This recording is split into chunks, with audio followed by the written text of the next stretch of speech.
কিনে দিল তো।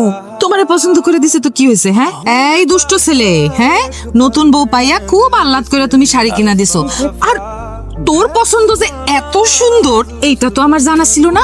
হ্যাঁ, ভাবি রে, তোর একটা শাড়ি কোনোদিন দেশ নাই। এই শোন, এটা আমার খুব পছন্দ হয়েছে, এটা আমি নিলাম, তোমার আরেকটা কিনা দিবে। এই তুই ওর আরেকটা কিনা দিস। হ রেখে দাও রেখে দাও। ও মা, কি সুন্দর মালা! এটা কার ভাইজান? এই মালা তোর ভাবিস? ভাইজান, আমার এরকম একটা মালার কিন্তু অনেক দিনের শখ, আমি এটা নিলাম। ও, এটাও তোমার পছন্দ হয়েছে না? ভালো তো, দেখে দেখ, দেখে দাও।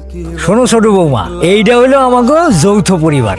এই গ্রামে দুই ভাই একসাথে থাকতে পারে না, কিন্তু আমরা দুই ভাই কিন্তু এখনো একসাথে আছি। আর সারা জীবন আমার দুই পোলা একসাথে থাকবে, এটা মায়ের দোয়া। হ্যাঁ মা। উপমা, তুমি এবার কি কি কিনছো?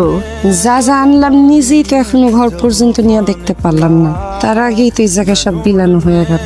এখন বাকি যা আছে আপনার ছেলের হাতে আছে।